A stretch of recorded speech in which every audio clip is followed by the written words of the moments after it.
Assalamualaikum warahmatullahi wabarakatuh.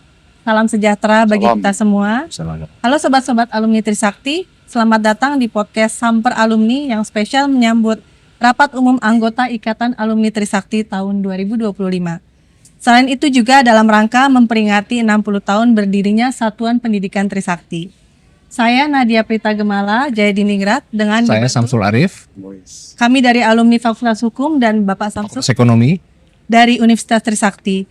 Hari ini kita juga sangat beruntung karena bisa berbincang-bincang langsung dengan sosok yang tidak hanya aktif di dunia pemerintahan sebagai Menteri Usaha Mikro, Kecil dan Menengah Republik Indonesia, namun juga sebagai calon Ketua Umum Ikatan Alumni IKA Trisakti. Ya. Untuk Bapak Maman Abdurrahman, selamat datang Pak Maman, selamat Datang, sore. Tapi boleh nggak gue kasih disclaimer sedikit? Ya, Manggil silakan. bapak lah, panggil abang deh atau maman. Siap. Siap. Terus Iya, silakan. Bang Maman. Siap. Kalau boleh kita langsung ke pertanyaan Boleh. Bang Maman biar lebih akrab untuk supaya teman-teman bisa melihat langsung calon ketua umum IKA alumni kita. Bisa diceritakan sedikit Bang Maman mengenai perjalanan karir Bang Maman sehingga menjadi Menteri UMKM Republik Indonesia. Republik Indonesia. Waduh, panjang ya. Tapi begini, yang pasti pertama, gue memulai ini semua dari proses kaderisasi dan proses berorganisasi di kampus di Trisakti. Gue lulusan teknik perminyakan. Dan dulu ya Bang Samsul juga nih salah satu pionirnya sebetulnya. Jadi dulu tuh kita tuh berorganisasi di kemahasiswaan Trisakti itu kita menganggap ini laboratorium mininya Indonesia. Oh. Jadi kita selalu menggunakan narasi itu sebagai bagian dari kita untuk berlatih, untuk menumbuhkan leadership dan semangat keorganisasian kita. Jadi kita selalu jadiin tuh Trisakti itu sebagai laboratorium ini. Ya. Dari Karena- dulu sudah aktif ya Bang Iya. Maman ya. Kan dan memang dulu zaman kita di kampus di organisasi kita selalu menganggap tuh kan di MMU Sakti itu sebagai tingkat pusatnya, Ya. fakultas di tingkat provinsi, jurusan di tingkat kabupaten ataupun kota gitu. Lalu kan ada parlemennya, ada kongresnya segala macam. Jadi memang secara tidak langsung kita membuat replika Indonesia Mini itu di kampus tuh sebagai bagian dari proses proses karir berorganisasi kita di Trisakti. Nah, saya memang memulai dari situ, Mbak. Ikut dari proses kaderisasi di tingkat jurusan, proses kaderisasi tingkat fakultas, lalu proses kaderisasi tingkat universitas, baru akhirnya kita berkarir di dunia organisasi tingkat jurusan, fakultas, lalu ke universitas. Sampailah memang pada suatu tingkat sekitar tahun 2004, 2004 saya terpilih waktu itu jadi presiden mahasiswa Trisakti. Nah disitulah awal proses betul-betul saya berkarir di dalam dunia organisasi kemahasiswaan tingkat universitas dan berinteraksi dengan jejaring-jejaring kampus mahasiswa di seluruh Indonesia. Nah berawal dari situ akhirnya selesai di dunia pasca dunia kemahasiswaan. Mungkin sebagian orang waktu itu habis aktif di kampus, lulus, banyak kan masuk partai itu. Rata-rata tuh. Cuman saya memilih untuk tidak masuk partai waktu itu. Jadi saya memilih untuk kerja, meneruskan profesional background bidang saya sebagai sarjana teknik perminyakan, dan saya bekerja di salah satu perusahaan services di oil and gas industry dan operatorship di oil and gas industry, kurang lebih sekitar 9 tahun ya, 8-9 tahunan, lalu akhirnya saya memutuskan diri untuk terjun ke politik, dan saya bergabung di Partai Golkar. Dan tetapi tetap walaupun bergabung di Partai Golkar ya dunia profesional saya sebagai oil and gas saya tetap berjalan dan pada beberapa usaha bisnis sampailah akhirnya ya takdir mengantarkan saya untuk jadi anggota DPR RI waktu itu. Dan memang di DPR RI pun saya 2 periode di DPR RI, ya selalu diamanahkannya di sektor energi dan migas dan pertambangan. Sesuai bidangnya. Ya, sesuai dengan bidang dan di sektor perindustrian. Jadi memang sektor perindustrian itu memang kita juga banyak mengurusi mengenai industri kecil menengah waktu itu. Nah, setelah election di periode kedua, maju lagi di periode ketiga, alhamdulillah saya terpilih kembali di DPR RI. Namun alhamdulillah dapat kepercayaan dari Pak Presiden, Pak Prabowo Subianto untuk menjadi Menteri Usaha Mikro Kecil Menengah. Ya, bagi saya ini kepercayaan yang harus saya respon secara positif, karena begini yang saya mau bilang sama Mbak juga. Di badan saya ini tidak bisa hanya sekedar dilihat bahwa saya orang politik ya, saya orang partai, nggak bisa. Karena di badan saya ini ada nama besar alma mater. Kesadaran itu yang harus kita munculkan. Artinya pada saat saya diberikan amanah seperti sekarang, ada nama besar alma mater yang harus kita jaga juga. Bahwa kita jangan sampai kita sudah diberikan kepercayaan, tapi kita menyia-nyiakan kepercayaan itu, karena pada akhirnya konsekuensi logisnya adalah nama besar alma mater kita yang akan kena dampak. Gitu. Jadi ya kurang lebih sih seperti itu proses perjalanan saya, dan ya sekarang saya ada pada kursi ini bersama-sama dengan abang-abang dan kakak-kakak. Siap. Luar biasa ya Bang Samsul, Siap. Bang Maman, pengalamannya bermulai dari Presma memang kemudian jadi anggota DPR dan ternyata pernah berkarir juga, bekerja sampai 9 tahun ya Bang Maman. Ya. Di oil and gas industry. Dan banyak yang memang di bidangnya. Iya. Mudah-mudahan insya Allah amanah ya Bang Maman ya. Insyaallah. Kepercayaan dari Pak Presiden kita untuk Bang Maman. Siap. Dan ada satu loh, harus diingat loh. Jadi waktu saya dipanggil pertama oleh Pak Presiden, pada saat beliau memanggil saya dan mengamanahkan saya untuk bantu beliau sebagai pembantu beliau di kabinet, beliau titip salam untuk Trisakti, untuk alamat Trisakti, ya sampaikan salam saya buat teman-teman Trisakti gitu. Artinya beliau memang punya concern lah terhadap alma mater kita. Senang sekali dengar ya Bang Maman ya, khusus dari Pak Presiden untuk Universitas Trisakti. Lalu bisa diceritakan motivasi utama ya Bang Maman sampai tertarik mencalonkan diri menjadi calon ketua alumni IKA Trisakti. Ya ini berkat dorongan-dorongan dari dari sebetulnya gini, ini banyak dorongan lah, ini banyak aspirasi, banyak dorongan dari alumni yang di atas saya, alumni senior, alumni yang junior, dan teman-teman seangkatan saya sih sebetulnya. Banyak mendorong, ya intinya mungkin punya harapan besar dengan keberadaan saya sekarang, ya bisa ikut ngasih sumbangsih lah, sumbangsih pikiran, sumbangsih tenaga, sumbangsih jaringan dalam konteks untuk bisa memberikan kemanfaatan buat alma mater kita tercinta gitu, buat kampus. Makanya Mbak, jadi semangat pertamanya itu sih, memang ya mudah-mudahan saya juga bilang, ya harapan saya kalaupun memang nanti saya dapat kesempatan, ya tetap tadi saya punya harapan ya dengan hadirnya saya bisa ada kemanfaatan kan buat alma mater kita. Makanya tagline saya ataupun visi saya ataupun misi saya nggak banyak-banyak tuh, simple aja tuh, ya back to barak. Iya. Jadi kan ini unik tapi ngebet gitu Bang. Iya, jadi ya back to barak tuh gini, back to barak tuh sama seperti kita mengingat masa lalu. Back to barak itu sama seperti kita mengenang romantisme masa lalu. Karena kan gini, alumni itu kan berbagai macam, kita buat sebuah wadah alumni kan nggak semuanya orang pengen bicara tentang akademik, nggak semuanya orang pengen bicara tentang politik, nggak semuanya orang pengen bicara tentang bisnis, macam-macam kan motivasinya. Ada juga yang pengen pengen aktif di organisasi alumni, semangatnya pengen ngumpul-ngumpul, pengen romantisme, macam-macam tuh. Tapi poinnya apa? Saya angkat satu diksi positif, yaitu back to barak itu ya tadi itu.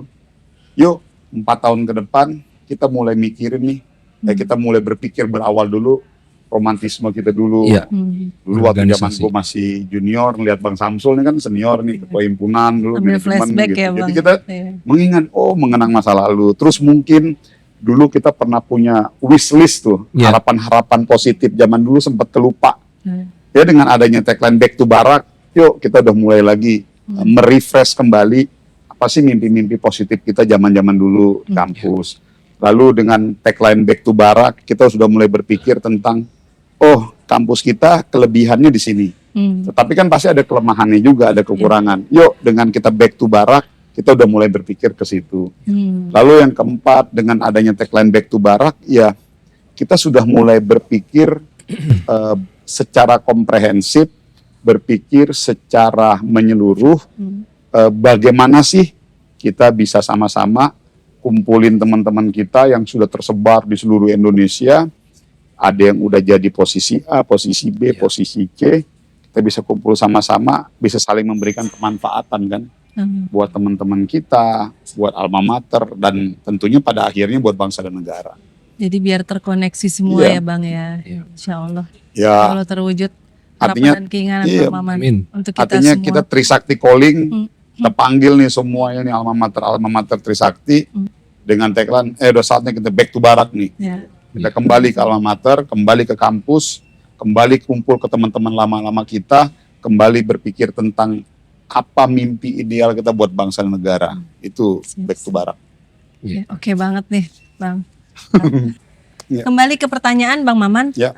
Dalam rangka kita memperingati 60 tahun berdirinya Satuan Pendidikan Trisakti, bagaimana pandangan Bang Maman mengenai perkembangan Satuan Pendidikan Trisakti dan Ikatan Alumni selama 10 tahun terakhir? Begini, itu 60 tahun Lama, bukan usia yang singkat ya. muda loh itu. Itu kalau ibaratnya itu udah, kalau diukur dari umur orang tua saya Mbak, ya ibu saya 60-an tuh umurnya. Jadi artinya sebuah usia yang sudah cukup mature lah. Ya. Dan saya meyakini ya di usia 60 tahun kampus kita gitu ya, udah banyak banget alumni-alumni yang dilahirkan dari Kawah Candra di Muka Trisakti, yang saya meyakini juga sudah banyak banget yang sudah berkontribusi untuk bangsa dan negara, untuk di level nasional, provinsi, dan juga di kabupaten kota gitu ya. Dari yang jadi birokrat, dari yang jadi militer mungkin ada juga tuh, ada yang jadi jaksa, jadi PNS, jadi pengusaha, jadi artis, sekarang lagi influencer, politisi, bahkan ya seperti sekarang pencapaian kita udah ada yang udah jadi wakil menteri. Dan Jadi hebat-hebat ya sebenarnya artinya alumni ya Bang. itu sudah berkiprah lah. Namun kan begini Mbak, kalau tadi boleh tanya gitu ya, dan sekarang juga saya lihat di rating kita juga Trisakti cukup oke lah, walaupun kita punya ekspektasi yang lebih agar peringkat rating kampus kita bisa terus naik terus kan gitu loh. Namun tetap bagi saya perlu ada sense of crisis yang kita munculkan sebagai bagian dari kita untuk tetap bisa mendorong kampus ini bisa terus mengevaluasi diri, terus beradaptasi dengan tantangan zaman. Karena begini, coba kita perhatikan sekarang nih udah shifting eranya udah luar biasa. Di mana peran teknologi menjadi sangat penting di dalam proses transformasi perjalanan kehidupan kita gitu. Artinya kalau melihat itu, mungkin kalau tanya ke saya di tengah begitu banyak keberhasilan, pencapaian yang sudah dilakukan oleh alma mater, ada satu hal yang harus kita jadikan catatan, yaitu Trisakti harus terus mampu dan berani melakukan adaptasi diri terhadap tantangan kekinian di negara kita dan dunia. Sebagai contoh, saya kasih analogi gini Mbak. Sekarang itu kehidupan dan dunia ini seperti di dalam sebuah akuarium. Kalau kita melihat akuarium dari luar, ikan itu tampaknya besar. Atau terkadang posisinya di kiri. Tapi setelah kita lihat secara live, mendekati ke airnya, seringkali ternyata komposisi ikan itu Tidak sebesar. tidak Tidak, sebesar yang kita bayangkan. Efek. Atau posisinya juga tidak terlalu ke kiri atau agak ke tengah gitu. Jadi sekarang tuh kan udah kayak begitu tuh. Satu itu. Yang kedua, world without boundary. Sekarang itu kita udah nggak bisa lagi berpikir lokal. Kita udah nggak bisa lagi sekedar melihat dunia, sekedar melihat Indonesia dari kacamata diri kita. Kita sudah harus mulai bisa melihat dunia dan Indonesia dari kacamata banyak orang. Karena perspektifnya tuh udah luar biasa. Arus informasi yang sangat luar biasa deras. Orang semua rata-rata udah melek media sosial, digitalisasi dan lain sebagainya. Nah, contoh yang paling ekstrim ya, Bang ya, saya kasih analogi. Dulu zaman kakek nenek kita mau berangkat haji itu butuh waktu 2 bulan, 3 bulan. Ya.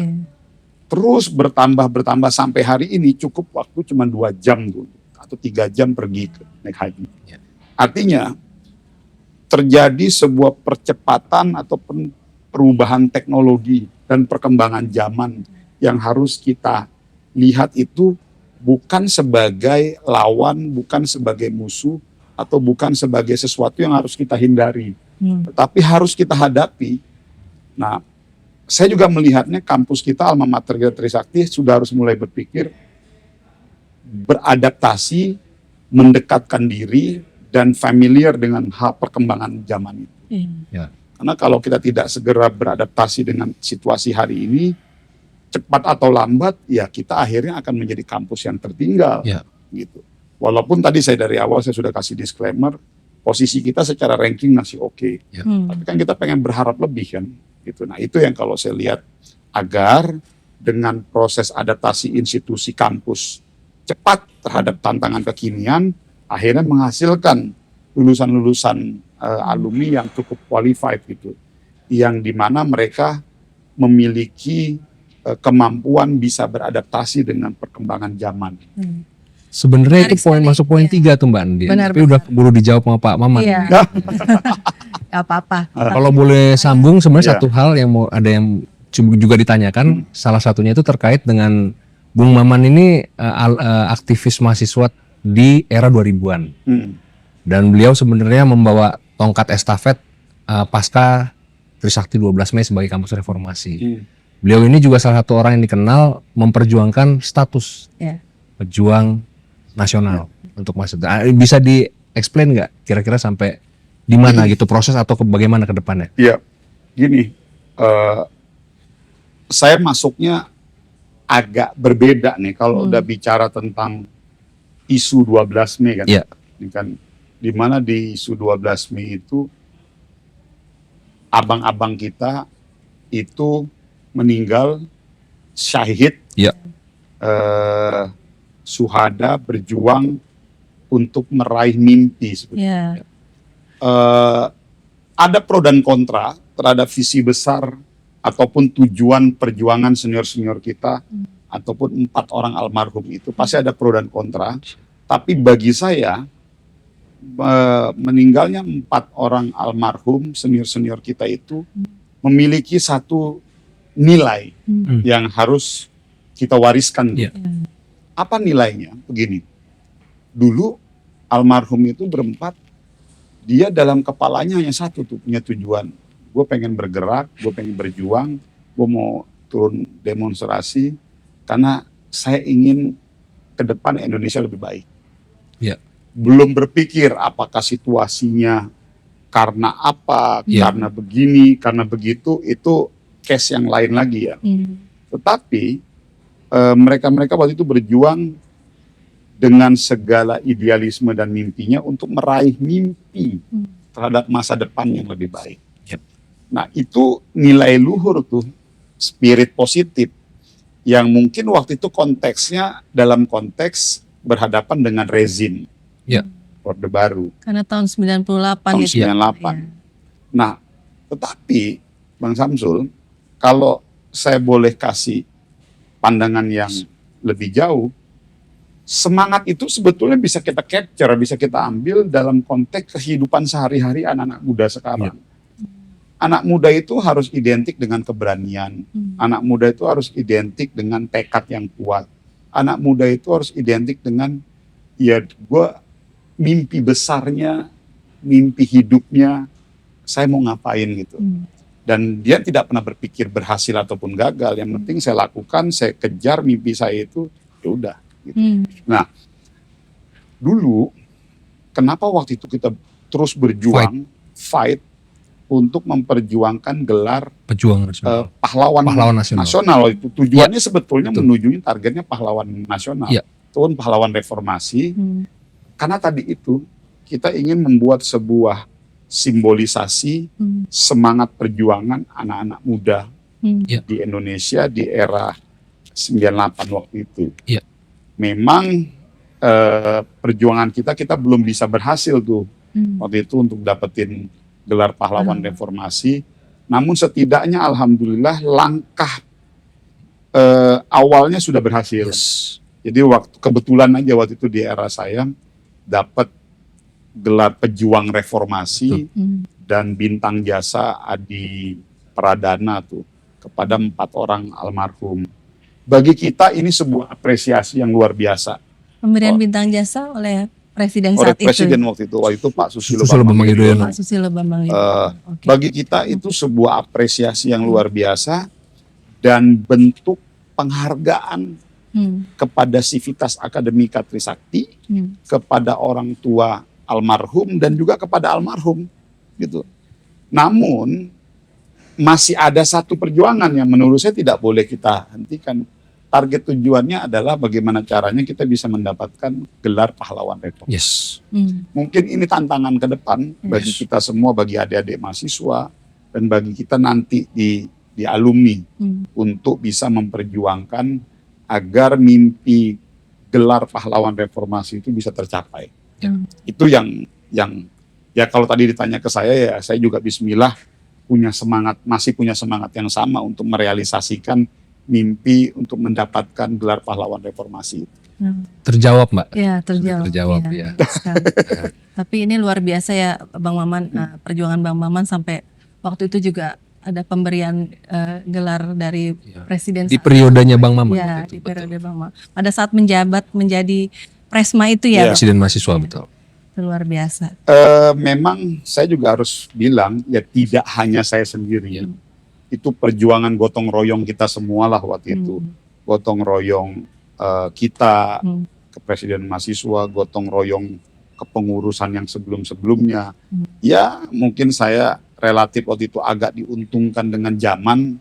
Kebetulan ada momen yang pas dan direspon secara positif oleh Presiden waktu itu Pak SBY dan akhirnya terjadi. Nah, namun Mbak begini, ingat sekali lagi, pesan besarnya bukan hanya sekedar memperjuangkan tadi simbolisasinya. Pesan besarnya adalah spirit dasar perjuangan almarhum itu. Bang Samsul kan pasti waktu itu ikut juga kan Bang dalam proses pergerakan waktu itu.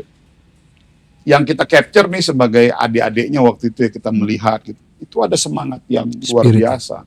Semangat untuk meraih cita-cita, semangat untuk bekerja keras, semangat kalau kalian punya mimpi ingin menjadi A, pengen punya usaha, kejar. Jadi jangan ada keraguan-raguan, berjuang walaupun tadi ekstrimnya akhirnya takdir nyawa harus hilang, itu bukan urusan kita, itu urusan Allah. Yang menjadi urusan kita adalah berjuang. Memperjuangkan apa yang memang menjadi idealisme kalian. Mungkin ada satu lagi, kalau boleh saya lanjutin Mbak Nadia, ada pertanyaan gini sebenarnya dari teman-teman ya, dari netizen gitu. Periode pada masa itu kan memang ada aturan kuat yang namanya NKKBKK, sehingga kita pada itu memang kesulitan untuk melawan aksi. Di satu sisi Bang Maman ini sebenarnya sudah masa peralihan. Nah, kita melihat bahwa kondisi hari ini pergerakan aktivisme mahasiswa itu kayaknya berubah bentuk lagi. Nah, bisa nggak Bang Maman kasih pandangan, mungkin masukan, kritik, bahkan terkait aktivisme mahasiswa hari ini Trisakti gitu. Silakan. Begini, di era Abang kan waktu itu dengan tantangan Ya, di era tersendiri Abang ya, tantangan tersendiri. Betul. Di era saya juga punya tantangan tersendiri juga. pada Nah, zaman. di era sekarang juga punya tantangan tersendiri. Tapi ada satu benang merah yang kita nggak boleh hilangkan tuh. Ya. Semangat dan nilai idealisme perjuangan. Ya. Itu saya selalu tekankan sama adik-adik saya.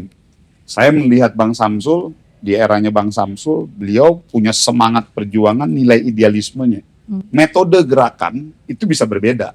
Ya. Artinya metode pergerakan di eranya Bang Samsul dengan metode gerakan di era saya, dan metode gerakan di adik-adik kita itu Beda. boleh berbeda. Ya. Gitu. Nah, yang sering sekali bergeser, seakan-akan antara semangat, idealisme, dan metode gerakan itu sama ataupun berbeda gitu.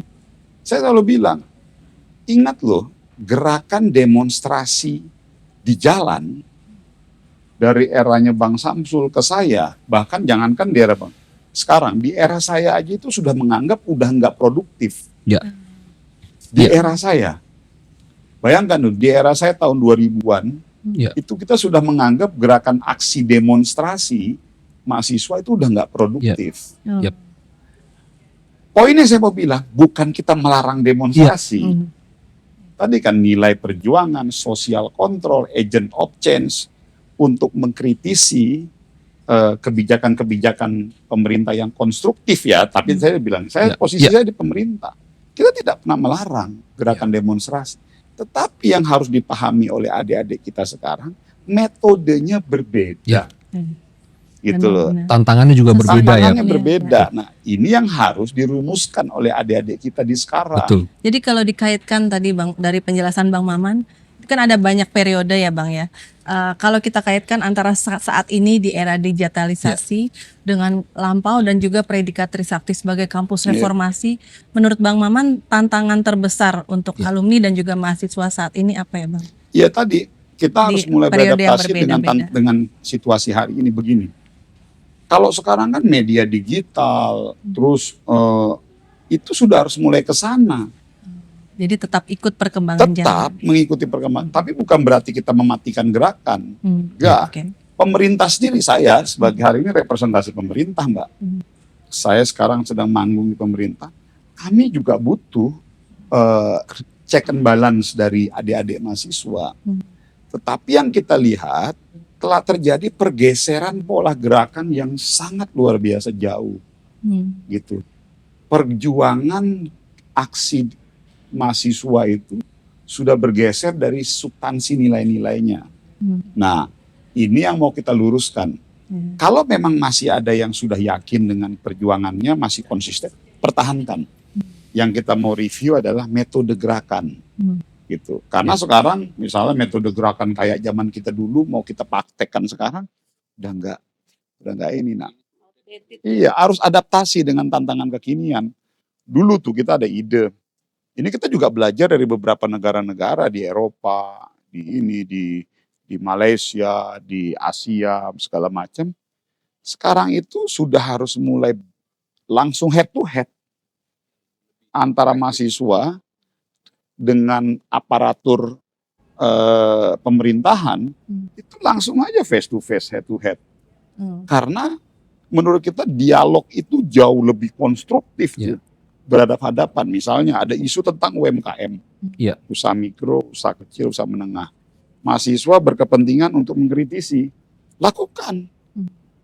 Buat audiensi, sampaikan apa yang memang menjadi harapan dan tantangan gitu.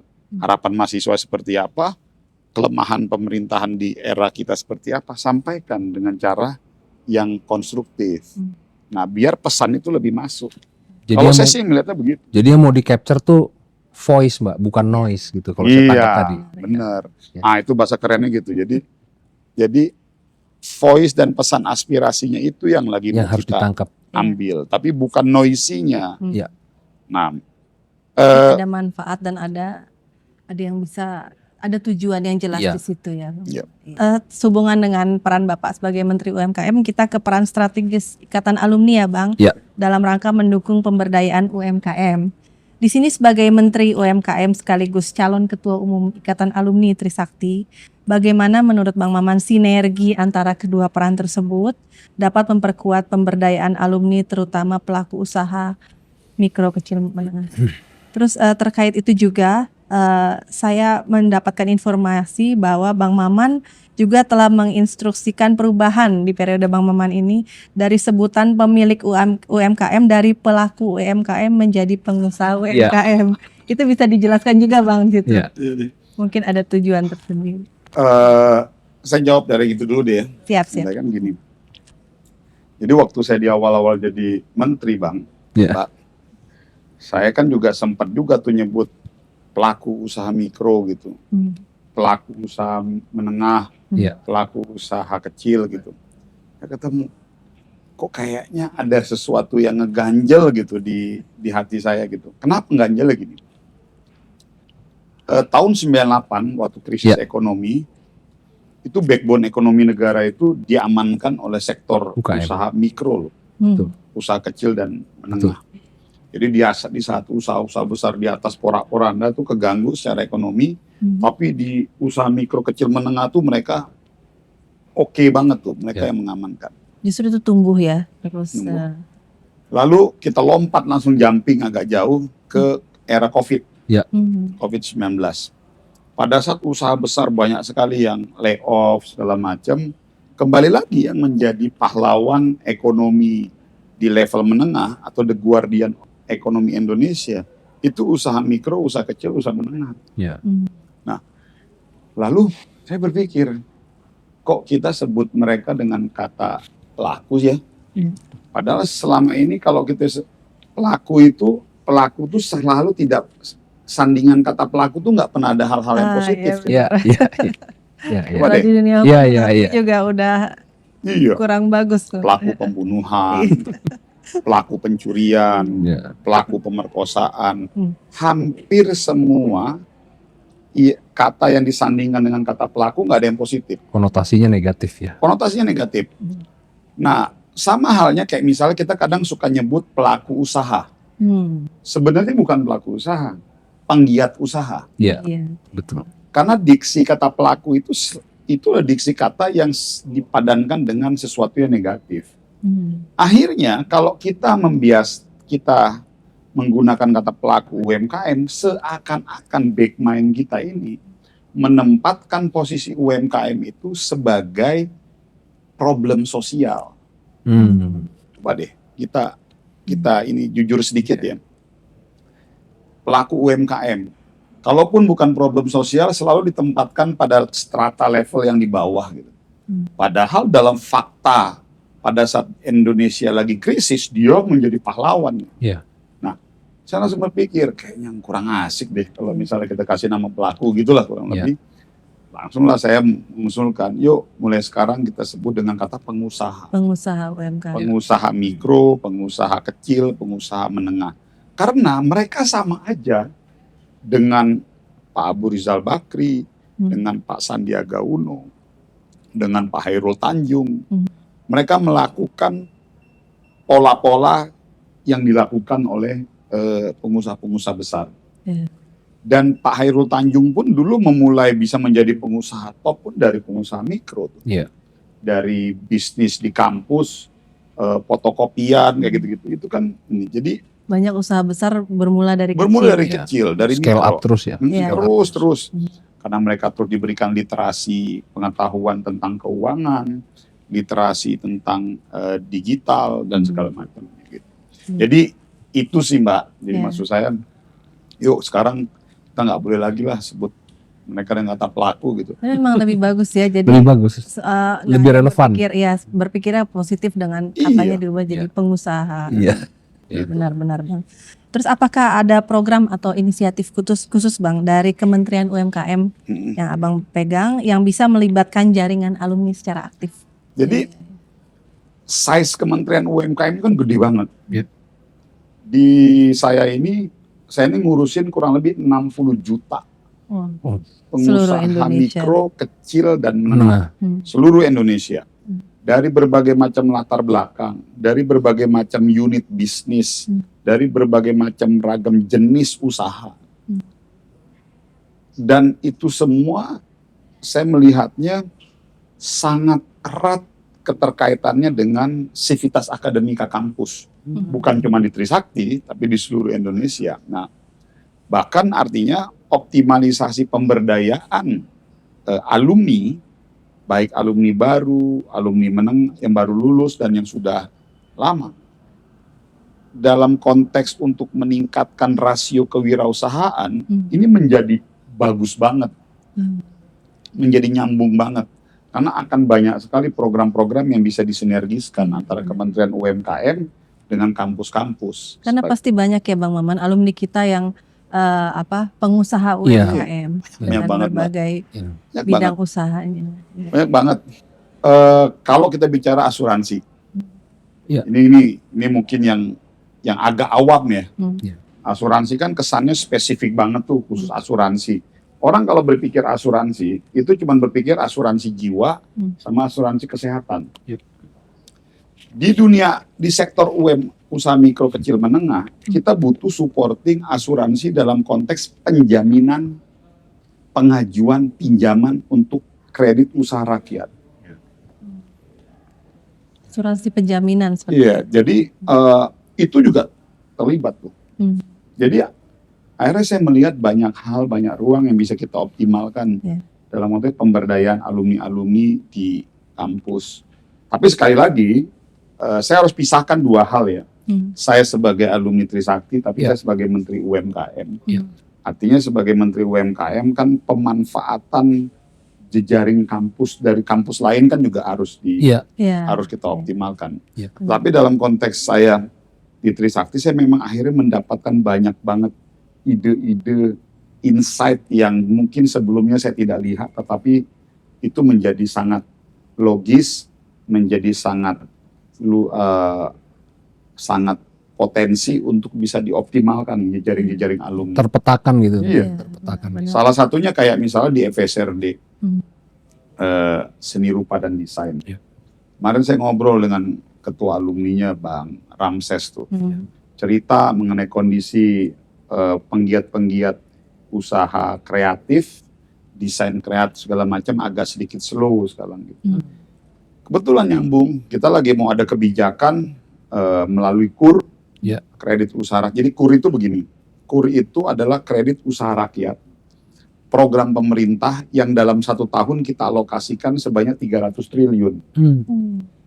Itu kalau pinjam bunga di bank, bunga normalnya 15-16%, kalau melalui KUR hanya 6%. Jadi ada gap 9-10% yang selisih jauh banget. Nah, sampai hari ini ya, per hari ini belum ada tuh kita alokasikan untuk mengakomodasi penggiat-penggiat usaha yang bergerak di sektor kreatif atau yang kita namain intellectual property. Jadi intellectual property. Jadi karena selama ini kan bank secara administrasi fisik, dia untuk dijadikan agunan dia hanya melihat fisik. Rumah atau apapun itu. Mobil. Pertanyaannya bagaimana dengan intellectual property ataupun ide-ide kreatif yang dimiliki oleh seseorang ataupun mahasiswa yang dia punya ini. Kan itu intangible tuh. Nah, ini lagi mau kita masukkan tuh di dalam alokasi plafon KUR untuk sebagai salah satu juga bisa kita berikan support. Menarik ya Mbak, ini terobosan ya. Menarik. Terobosan ya. Ini berawal dari ide-ide ketemu ngurus-ngurus perjalanan menjadi ketua ikatan alumni ini. Benar. Jadi akhirnya saya dapat, oke benar gitu. Bisa Jadi KUR itu juga nanti akan mempermudah pengusaha UMKM jika memerlukan dana untuk memperbesar usaha. Mungkin yang di luar keumuman tadi Mbak, yang terkait sama intangible asset tadi. Kalau tangible kan kita udah common. Itu gampang tuh. Iya, ini intangible ini rada terobosan ini. Dan terkait dengan KI intellectual property tadi, kan memang generasi muda tuh sebenarnya generasi yang kreatif Bang. Kita dulu sempat ada kalau Ekraf tuh ya, ekonomi kreatif juga ada kementeriannya, itu juga menggalang pemuda-pemuda yang mempunyai ide-ide baik untuk membantu semua idenya dikembangkan. Ini sangat senang sekali kalau Abang juga mendukung itu untuk mahasiswa dan alumni kita Iya. disalurkan dan bisa dicatatkan atau bisa didaftarkan kekayaan intelektual. Iya. Ya, Jadi karena Kementerian UMKM itu pasti bersinergi iya, dengan DJKI, Iya. dengan KI ya Bang. iya Iya. semua tuh. Jadi makanya saya lihat banyak ruang yang bisa Iya, benar, disinergiskan. benar. Dan memang sekarang kita sudah ada tuh program namanya Entrepreneur Hub. Jadi Entrepreneur Hub itu sudah berjalan di beberapa puluh kampus di seluruh Indonesia. Apa program Entrepreneur Hub itu? Itu program dari proses awal tuh. Dari mahasiswa yang dari awal ditanam punya semangat mau usaha, kita bantu pelatihan, lalu kita bantu permodalan, kita bantu pelatihan keuangan, manajemen produksinya bagaimana, lalu kalau sudah berhasil, kita lakukan business matching. Jadi misalnya ternyata mereka untuk mengembangkan usahanya, mereka perlu kita pertemukan dengan angel investor, temukan dengan fintech, dengan beberapa ini itu ada. Iya, benar. Dan banyak yang kita hasilkan dari Entrepreneur Hub ini. Iya. Jadi tidak tertutup kemungkinan yang tadinya skala UMKM kalau memang dibina dengan baik akan Ya, besar. akan membesar terus ya, scale up. Gitu. Nih lalu kita ke ini penting sekali pasti semua teman-teman mau mendengar di sini mengenai visi dan misi Abang nih. Jika kita kembali ke masa depan Ikatan Alumni dan Alma Mater, jika Abang terpilih menjadi Ketua Umum IKA nanti, apa visi dan misi yang besar yang ingin Abang wujudkan untuk organisasi ini? Apa visi misinya? Saya bikin aja tulisannya Back to Barat. Oh, oke. Jadi Itu kalau singkat ngebet tapi ya, udah jadi menjelaskan segalanya. Kadang lagi sih. saya kalau ditanya, ini Maman lu apa visi misinya mau jadi ketua alumni? Back to Barat. Back to Barat itu adalah sebuah adagium, sebuah diksi, sebuah narasi yang saya yakin itu memiliki 1 juta makna. Ya. Makanya ada istilah tuh Trisakti untuk 1 juta makna tuh. Jadi Back to Barat tuh itu. Jadi siapapun dia yang berkeinginan dan punya niat baik, niat positif untuk berkontribusi kepada alma maternya, Trisakti, yuk kita Back to Barat. Kita sinergiskan, kita kumpulkan, kita samakan persepsi, lu punya apa, gua nggak punya ini, lu punya ini, kita kawinkan, kita jadikan sesuatu yang punya kemanfaatan buat alma mater kita. Karena saya yakin, saya pun seperti ini pasti punya kelemahan. Bang Samsul punya kelemahan dan juga punya kelebihan. Yuk, kita kolaborasikan, kita sinergiskan di bawah Ikatan Alumni Trisakti. Ada yang suka sport, kita fasilitasi keinginan olahraganya. Ada yang punya orientasi bisnis, kita fasilitasi orientasi bisnisnya. Ada yang punya orientasi akademik, kita fasilitasi orientasi akademiknya, dan lain sebagainya. Dengan source dan keunggulan masing-masing ya Bang? Banyak banget. Iya. Jadi, dan insya Allah dengan tagline besar itu, dengan narasi besar Back to Barak itu, saya yakin semua alumni Trisakti pada saat mendengarkan kata Back to Barak, langsung sudah ada dalam back mind kepala dia, yuk kita balik ke kampus, kita kasih sesuatu buat alma mater kita. That's it. Nggak kurang, nggak lebih. Dan tagline ini menarik Bang, karena menurut saya Back to Barak itu nggak lekang oleh waktu. Jadi nggak ada, mau di periode apapun, alumni angkatan berapapun itu matching dengan tagline ini. Ya, yang menarik juga Mbak tadi kalau saya tangkap idenya itu value creation kalau saya tangkap tadi. Jadi bagaimana menggandengkan atau mensinergikan fakultas ke fakultas, prodi ke prodi. Wah, ini bisa jadi sesuatu yang baru gitu. Gitu. Kan gini Mbak. Nah ini,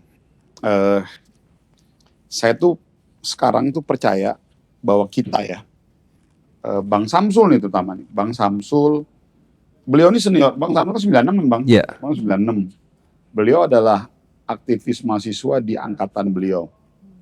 Saya aktivis mahasiswa angkatan 2000. Saya melihat beliau saya jadikan beliau sebagai inspirasi bagi saya waktu itu. Artinya beliau sebagai tokoh mahasiswa di saat waktu itu telah dijadikan inspirasi buat adiknya. Saya sebagai adik, secara tidak langsung juga akan dijadikan inspirasi buat adik-adik saya di bawah. Poinnya adalah apa? Saya menyampaikan Back to Barak itu agar ini bisa menjadi inspirasi, bisa menjadi sebuah diksi kata-kata yang bisa ditangkap oleh semua alumni Trisakti. Dan saya yakin kata-kata Back to Barak itulah menjawab visi misi kita semua. Dan penekanan saya bahwa kita adalah pemimpin-pemimpin organisasi di era kita waktu itu, Bang Samsul juga begitu. Kita adalah orang-orang yang cukup spesial mendapatkan kesempatan zaman di era kita untuk menjadi pemimpin organisasi. Dan sekarang saatnya kita kembali ke Barak, kita ajak semuanya alumni-alumni Trisakti untuk mulai berpikir, memikirkan bagaimana membesarkan bangsa negara melalui alma mater, dan tentunya insya Allah dengan semangat itu semua kita akan menjadi inspirasi. Dan lebih solid pastinya ya Bang. Gitu. Bang Maman ini visioner, Mbak. Pertanyaan saya yang di bawah udah dijawab. Visioner gitu. Iya. Karena kita sebenarnya mau bicara terkait mahasiswa dan alumni baru ya. Bagaimana sekarang kita butuh figur yang bisa jadi inspirasi, dijawab tadi langsung sama Bang Maman. Ada ya? Ada. Enggak apa-apa Mbak Nadia lanjutin dulu. Jadi dengan adanya Back to Barak ini saya juga Saya minum dulu, percaya. Mbak. Silakan. Sekalian promosi nih. Iya. Ini minuman salah satu minuman bagus, Gade. Produksi dalam negeri pastinya. Produksi UMKM. Bang Maman, berikut ada video dari salah satu alumni yang bernama Dino Ardiansyah dari FTI. Bisa kita dengarkan sama-sama video dari Bang Dino Ardiansyah seputar yang juga akan menanyakan mengenai peran Bang Maman dan juga peran alumni kemudian hari. Asli ini namanya Trisakti Calling, gua Dino Ardiansyah, alumni Teknik Industri, Fakultas Teknologi Industri, angkatan 2015 Trisakti. Jujur sangat bangga banget ya dengan banyaknya alumni-alumni hebat Trisakti yang tersebar di seluruh pelosok Indonesia dengan tugas pokok, fungsi, dan amanah masing-masing. Ada yang dalam pemerintahan jadi menteri, jadi wakil menteri, jadi pimpinan direksi di perusahaan multinasional dan internasional, pengusaha-pengusaha hebat, artis, atlet, dan para profesional lainnya. Ini menjadi sebuah kebanggaan sebagai kita keluarga Trisakti, dan social currency ini harus dimanfaatkan semaksimal-maksimalnya untuk dampak lebih besar nantinya, khususnya untuk Trisakti dan Ibu Pertiwi. Dan siapapun senior nanti yang diberikan amanah menjadi Ketua Umum IKA Trisakti, gue ingin bertanya, satu, gimana caranya bangga gitu ya, sebagai alma mater Trisakti tidak hanya di kampus tapi di luar kampus, agar apa? Bisa terkoneksi satu sama lain. Lalu kedua, kita terkenal sebagai kampus perjuangan, kampus reformasi. Selain gelar pahlawan yang diperjuangkan, bisa nggak kita membuat sebuah gerakan yang lebih inklusif, misalkan menyebarkan semangat esensi 12 Mei Makna dengan film yang lebih kontekstual, yang lebih esensial gitu ya, dan pastinya lebih masif, tidak hanya di Jakarta sentris ataupun Trisakti sentris. Semoga dua pertanyaan ini bisa dijawab oleh calon ketua umum Trisakti, dan juga harapan gue nanti ya siapapun yang terpilih bisa memberikan manfaat pastinya, dan juga mengajak seluruh alumni hebat Trisakti untuk kembali ke Barak, ke Trisakti, untuk kita bareng-bareng buat dampak agar Trisakti semakin jaya. Mari kita ke pesan inspiratif. Tadi udah sangat menarik sekali uraian dari Bang Maman sebelumnya mengenai visi dan misi. Luar biasa dengan Back to Barak. Semoga dapat realisasi segera dan pastinya banyak dari alumni-alumni yang akan mendukung.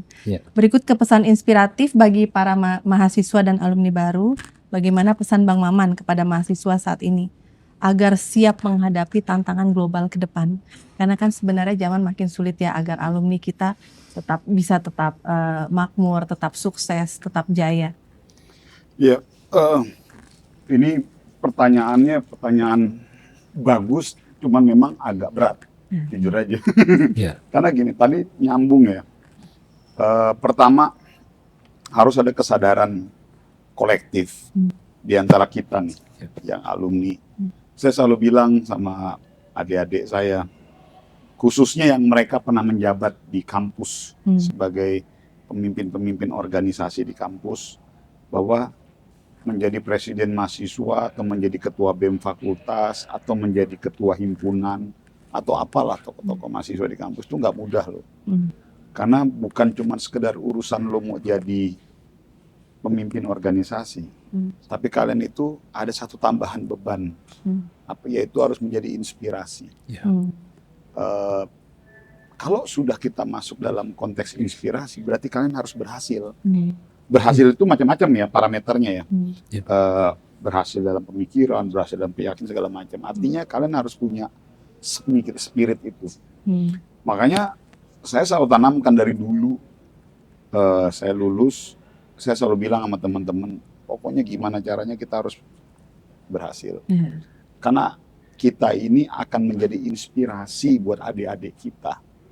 Jadi makanya sekarang saya lagi dapat kesempatan mungkin menjabat, tetapi ingat loh, menjadi menteri ini bukan tujuan. Ya. Jadi jangan berbangga hati dulu. Tapi pada saat saya diberikan amanah jadi menteri, tapi saya nggak bisa sukses, akhirnya akan mendemotivasi adik-adik kita kan. Ya. Nah ini yang memang tantangan berat dari sisi saya ya. Ya. Nah kesadaran kolektif ini yang harus ada di kita sebagai alumni, bahwa kita akan punya adik-adik, kita akan punya junior, mereka akan masuk kampus, mereka akan terjadi rotasi pergantian di kampus, dan mereka akan melihat kita sebagai abang, dan motivasinya ya kita harus terus bisa berbuat positif, bertindak yang baik, dan bisa memberikan kemanfaatan, dan pada akhirnya itu akan menghasilkan sebuah legacy dalam hidup kita, dan legacy itu yang akan menjadi inspirasi bagi adik-adik kita. Ini yang terus mau saya munculkan, kita semua. Nah, makanya kebersamaan itu harus terbangun tuh Mbak, supaya prinsip gotong royong, saling mensupport, saling membantu, itu harus jalan, supaya pada saat proses regenerasi itu berjalan, naik ke atas, dari yang bawah itu juga naik, ini akan terus terjadi terjadi proses rantai yang ada di alma mater kita.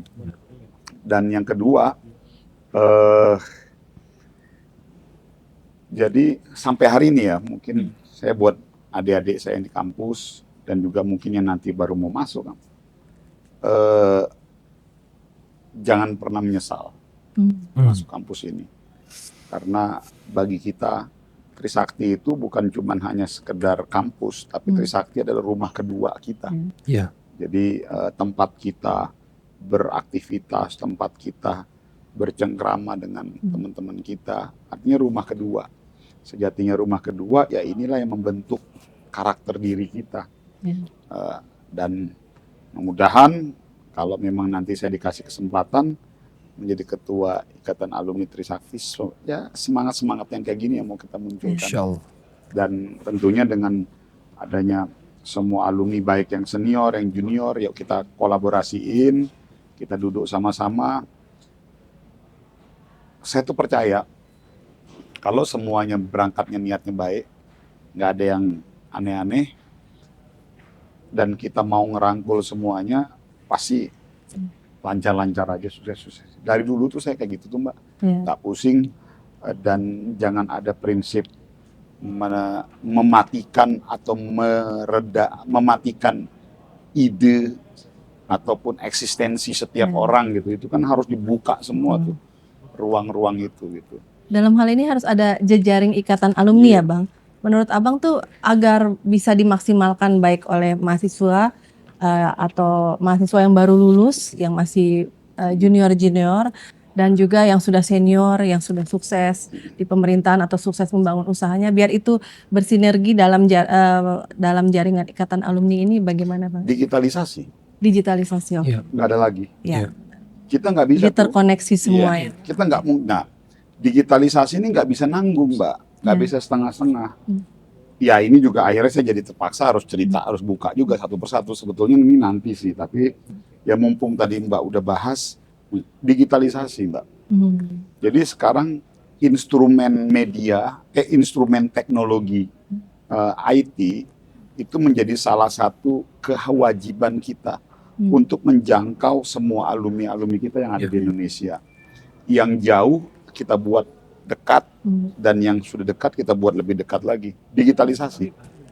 Itu Dan yang saya memungkinkan yakin dengan jumlah alumni yang sudah ribuan. Iya. Alumni kita kan besar sekali. Iya, Iya. benar-benar. Dan Mungkin ini pakai sistem, kan ini kan misal kalau kita buat satu aplikasi ataupun sistem, ya itu nanti silakan. Kan kita ada, saya yakin banyak alumni kita yang punya kemampuan, Iya, tinggal nanti kita support, bangun sistemnya. Dan jangan ada lagi alumni yang istilahnya masih dicangkang gitu ya Bang. Jadi dia sebenarnya dia memerlukan banyak terkoneksi dengan ini. Cuman dia mungkin malu, dia tidak mengerti bagaimana itu harus. banyak hal-hal yang menarik Mbak. Kalau kita gali terus dari Bang Maman kayaknya akan butuh waktu lebih panjang. Dan beliau pasti ada kesibukan Ide lain. hebat ya dari abang kita ini. Makasih loh. Iya. Terus Pokoknya- Bang mungkin bisa diceritakan langkah-langkah besar yang mungkin akan membuat gebrakan jika Abang terpilih nanti. Langkah besar atau Jadi gini, saya ada dua hal tuh Mbak, yang saya lihat mungkin cukup realistis ya. Cukup realistis. Kalau yang lain-lainnya kan itu normatif, menurut saya rutin lah. Kontribusi terhadap alumni, segala macam. Tapi ada tiga lah mungkin. Yang pertama tadi, karena tadi Bang Samsul dan Mbak Nadia sudah menyinggung, upaya kita untuk road to hero tuh. Jadi menjadikan almarhum gelar pahlawan reformasi. menjadi Satu. pahlawan nasional. Yang kedua, dulu kita sudah pernah ada tuh film tentang tragedi 98. Tapi mohon maaf, Bukan versi kita. saya tidak mau mengatakan kurang atau lebih. Oke, tapi kita pengen buat yang lebih oke lagi lah, Oke. gitulah kurang lebih mungkin gitu. Iya. Dan saya berpikir kayaknya kita bisa dorong, Menarik ya. kita bisa inisiasi itu. Kita harus buat tuh film supaya publik bukan jadi gini, jangan sampai isu 12 Mei itu hanya sekedar milik anak-anak Trisakti doang tuh. Anak kampus lain juga dia harus Bisa itu kan- jadi peristiwa sejarah yang itu kan- diketahui seluruh bangsa itu Indonesia, dua. bukan hanya Trisakti. Nah yang ketiga,